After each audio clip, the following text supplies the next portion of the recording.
New York is the city that never sleeps, and neither does Sal Licata. From Flushing in the Bronx to the Meadowlands and MSG, Sal sounds off on the biggest sports news of the day. Welcome to WFAN Daily with Sal Licata. It's Pete Hoffman again, filling in for Sal Licata, as Sal is about to go on TV in a few minutes, so I jumped on instead, as we have to talk about this amazing New York Met victory over the Washington Nationals, because they just continue to find ways to try to give games back. You know, all season long, we sat there and we watched, an anemic offense. Pitching was so-so. You get some strong outings, then you get some clinkers from Quintana. You get some, rough outings from guys like, Adrian Hauser or Severino had a couple bad starts here and there. Can't wait for Kodai Senga to come back, but that's very far away. And then, things start to pick up. Things are getting a little better offensively at times, pitching-wise at times. And then every single one of the bullpen arms, they must have collectively had a meeting after the post meeting with led by Francisco Lindor, and said, you know what? It's our time to suck. Let's make sure that they understand that when we were good, they were terrible, and now it's payback. Because every game Carlos Mendoza goes to the bullpen, whether it's the 8th or 9th, it's like walking on eggshells. Today, it was Adam Ottavino, who could not figure out how to get it out in the 9th inning. And, of course, the one guy that was the biggest cog in the Washington Nationals lineup to go 3 for 4, not having a great season, but went 3 for 4, had 3 RBIs today. The one, the only Jesse Winker. There's just certain guys that hate us and will live to make the Mets' lives a living hell. I'm not sure if it's the players on the team this year or obviously the opposition is always trying to make the Mets' lives a living hell, but it feels like the players on the team this year are trying to go in on that too. So we're getting from both sides. It's not great. But it's just one of those things where obviously today, you look at the game, it wasn't the best start by Tyler McGill, giving up 4 earned runs, 5 runs total, 3 walks, 7 hits. It's not what you want. But the Mets, they jumped out to an early lead. Big home run by Mark Vientos again and again.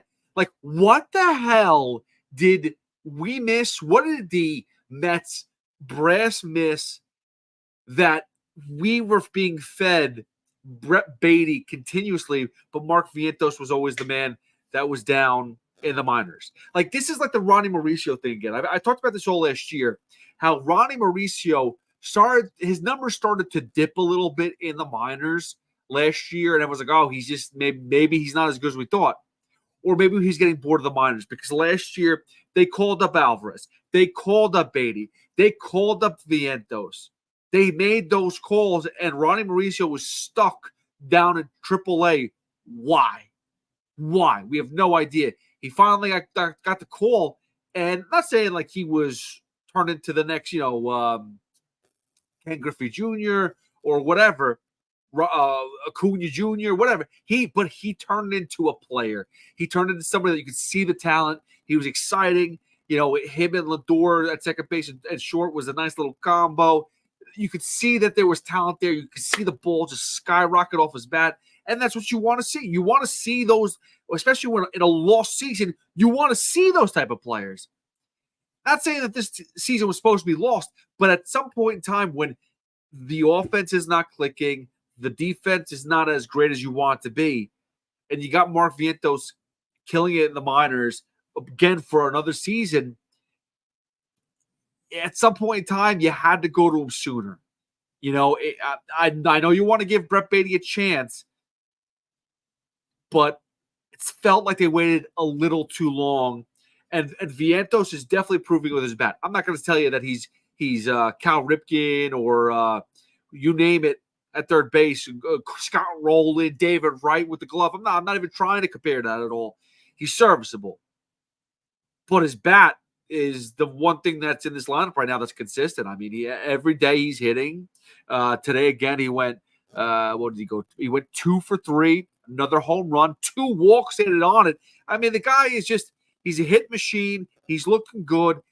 Questions again of why they waited. Is there something about him personality-wise that was just causing him to stay down in the minors?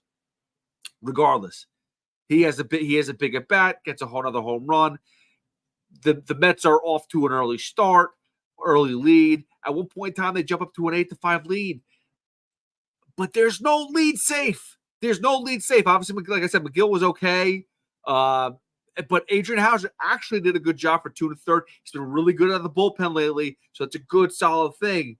But then we get to Drew Smith, who, again, it's not perfect. He just came back from the IL not too long ago. He had an okay outing as he relieved Hauser. He got a pop out, and he got a strikeout. He did throw a wild pitch, which got Joey Gallo to third base, which, you cross your fingers that didn't score. We got through it. It was good. But then the bottom of the ninth comes. And Adam Ottavino walks in, takes the ball. There was no, obviously they're Washington, so there's no light show. There's no flashy lights. There's no nothing. But first batter, Garcia gets a walk. Calbert Ruiz, next batter, hit by a pitch. He gets Nick Senzel to fly out. But then, of course, Jesse Winker, base hit, scores a run. Next batter, Vargas singles. So now your base is loaded. I mean, does anybody want to get out? Does anyone even try to get it out? It doesn't seem like they do. You get the ball to Jake Diekman. And luckily, he gets Joey Meneses to fly out, gets a sac fly, and does get Drew Melas to strike out, and we do get out of it. But it's not easy. And Diekman just got the ball the other day and blew it. So it's constantly, it's like, who wants to blow the game today? And right now, it's everybody. Is Drew Smith going to be the next guy to come in the ninth inning and try to get the save? I don't know. There's no answer. Edwin Diaz didn't do the job this year. Adam Ottavino, and Reed Garrett, I don't think was available, but maybe he'll get the next save opportunity. It is just, it's closer by committee, and no one wants to take it. Like, you think about that. It's an opportunity for someone to step up here, and no one wants to take the job. It's going to be Edwin Diaz when he gets back, probably, I'm assuming. Hopefully they can work on and fix whatever he had, but at the moment, it's just disgusting to watch as far as the bullpen goes. But again, they win. They're now 10 games under. Whippity-doo. Listen, the reality is this Mets season, you just got to take series at a time. We still have 4 months to play at baseball. They didn't get the win in Arizona. Take one more in Washington. You win that series. Then you go do the London quick twofer versus Philadelphia and come back. And if they have any realistic shot of being part of this playoff contention, you just got to start winning series. And it can happen. Obviously, we've seen teams with worse records come back and make the playoffs. They were talking about the other day last year, the Diamondbacks. I mean, they had 84 wins, and they went on to the World Series. So anything is possible. 84 seems like a lot for this team, though. That is the biggest issue. 84 seems like a hell of a lot of wins to get at this point when they're, just mediocre at best. Again, 25-35, 16 and a half games behind the Phillies. It ain't catching that. That we can be sure of. Can they make a playoff spot? We'll never know. Well, we will know sooner than later. Again, thank you for following at Hoff WFAN. That's me, Pete Hoffman. Thank you for joining us on this other daily WFAN Daily Live without Sal Licata, he will be back with more of these coming up. You can always hit me up at Hoff WFAN, like I said. Email us, WFANdaily@gmail.com. Don't forget to give us a call, too, 725-222-8699. We do take phone calls. We do play messages back. You can do that. You can also join us later on. We're going to start doing some more interaction with fans as we give you some the the link to live stream with us. One last thing before we go, please like, favorite, subscribe, and all that other good stuff. But as we talked about the Rangers all day today on WFAN, and just the disappointment and what the future looks like with the New York Rangers, as I move forward, this is not the end of this franchise. This is not the end of this block, this opportunity. It sucks because it feels like that in New York. We have one opportunity and everything sinks real fast. So that's why the pessimist in me is just bleeding out and saying, oh, we just ruined our chance. This was a season. We'll never be back again. It's not the end of the world for New York Rangers. However, there are going to be a couple moves they have to make to really make this team better and stand out. One issue I did have in Game 6 that I look back is the complete lineup change. Like, they did play Hedel. They brought VC back, who I think was still hurt. Kakko was there. Brzezinski was there.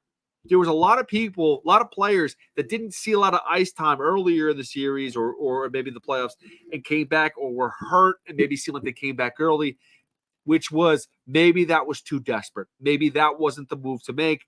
Again, maybe the Rangers are a little bit too finesse for our own good at this point in time.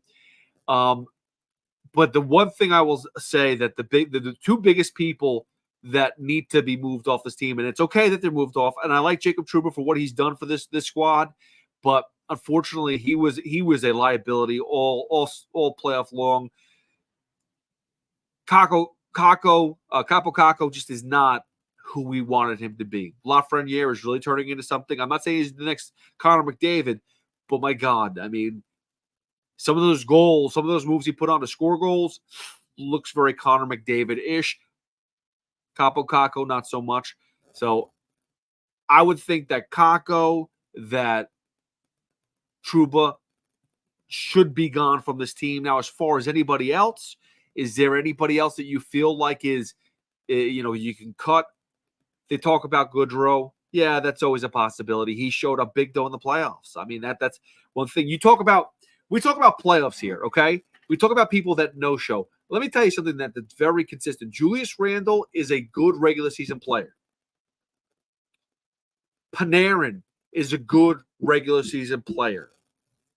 Aaron Judge is a great regular season player. What's the same thing, though, between those three? They don't seem to come up big in the playoffs. That is an issue. You could be great in the regular season. I need to see you come up big in the playoffs. And right now, those three are coming up small. Does that mean you move on? Obviously, you're never going to move from Aaron Judge if you're a Yankee fan, or if you're a New York Yankee, you would never move on from Aaron Judge. He's one of the best players in baseball. But he's now got to show up in those big spots in the playoffs. Otherwise, the regular season means nothing. Same thing with Panarin. Same thing with Julius Randle. Obviously, this year with Julius Randle, he was hurt, so he didn't even get through the whole season, and he didn't even get to the playoffs. Didn't play a full season, didn't get to playoffs, so he didn't have the opportunity to suck like he normally does. But those three in particular really have to show us what they're like next time around. Obviously, the Yankees have the first shot at it coming up in October, and Panarin if he's still around, and Julius Randle if he's still around, because that those are two people that may be seeing a different jersey in the offseason. All right, guys, thank you very much again. We'll be back with more tomorrow, WFAN Daily with Sal Licata. I'm Pete Hoffman. You can always follow me at HoffWFAN. I'll be back with the boys, Brandon Tierney and Sal Licata, tomorrow, 10 a.m. to 2 p.m. Again, we're Monday through Friday on WFAN. Please like, subscribe, favorite, all that good stuff. Email WFANdaily@gmail.com. I will see you guys later. Thank you for listening. Thank you for watching to another episode of WFAN Daily. See ya.